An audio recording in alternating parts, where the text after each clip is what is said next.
Have you looked at the price of yarn lately and thought, there has to be a better way? Good news, there is.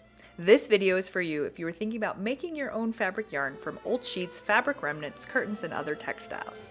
It is one of our favorite ways to save money, reduce waste, and create beautiful handmade projects. But if you're just getting started, you're probably going to run into a few hiccups along the way. Heaven knows I did. The good news? Most fabric yarn mistakes are incredibly easy to fix. In fact, one of the things we love most about fabric yarn is how forgiving it is. Most mistakes completely disappear once your project is finished.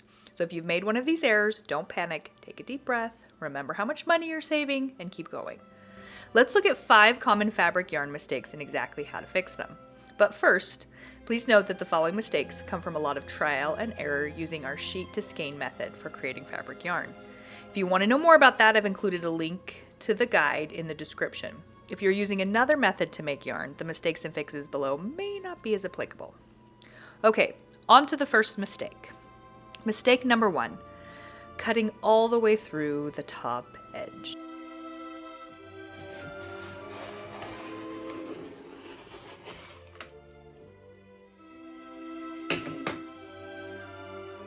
The whole purpose of the Sheet-to-Skein method is to get one continuous strand of fabric.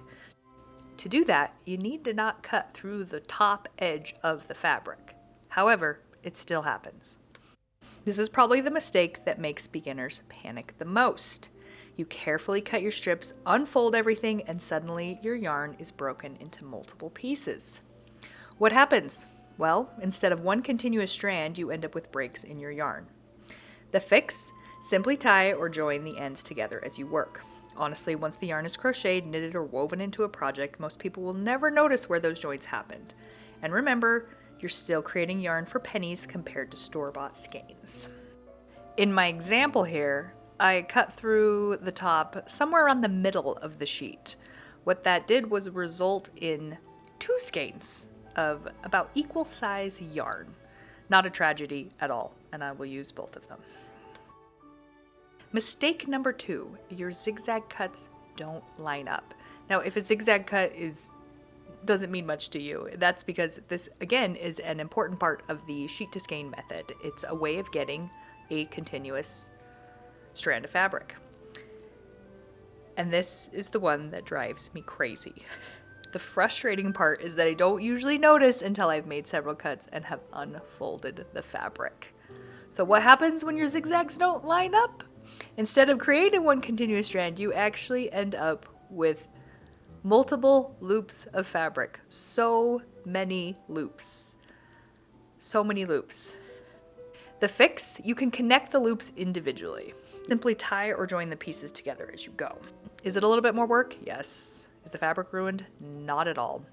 It takes some extra minutes, but you still end up with perfectly usable yarn. Whenever this happens, I remind myself that I spent almost nothing on this yarn, and suddenly it doesn't seem so bad. But it is very disappointing when it happens. All right, mistake number 3. You miss a cut. When you're folding the sheet in order to make it more efficient to cut, sometimes you don't press all the way through, and you miss minor cuts. Or major, I've done that as well. This is probably the mistake that I make most often. The good news is it's barely even a mistake. What happens? Well, when you start rolling your yarn, certain sections won't separate. The fix? Grab a pair of scissors or your rotary cutter and simply snip or slice the spots you missed. That's it. No need to start over, no need to stress. Just make a quick cut and keep rolling. This mistake usually serves as a general reminder to slow down and check your cuts next time. By the way, if there's one area that needs cut, there's definitely more. Mistake number 4, uneven strip widths. Maybe one strip is wide, maybe another is narrow, maybe things got a little wobbly while cutting. Welcome to handmade crafting. What happens? Well, your yarn will have thicker and thinner sections. The fix? You can trim the strips if you really want everything uniform, or if one is a crazy different size than the other. But honestly, most of the time we don't bother. Fabric yarn isn't supposed to be factory perfect. Those little variations add texture, character, and charm to your finished project. Some of our favorite projects have been made with imperfect yarn, so just keep going. Last, mistake number 5, strange folds create strange cuts. This happens all the time with stretchy or clingy fabrics. Jersey knit is especially notorious for bunching, rolling, and hiding folds where you can't see them. Everything looks smooth on top, but underneath the fabric has other plans. What happens? You may accidentally cut through the sections you didn't intend to cut, creating breaks or oddly shaped pieces. The fix? For unusual cuts, trim away any awkward sections and keep moving forward. Remember, fabric yarn is surprisingly forgiving. Most of those little imperfections disappear once they're worked into a project.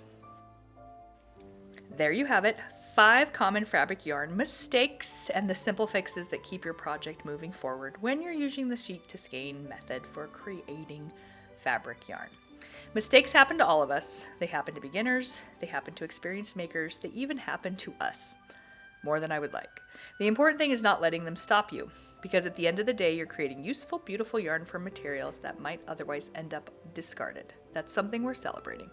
So if you make a mistake, give a little sigh, laugh it off, and keep going. You still end up with a fabulous project, and you'll do it for a fraction of the cost of store-bought yarn.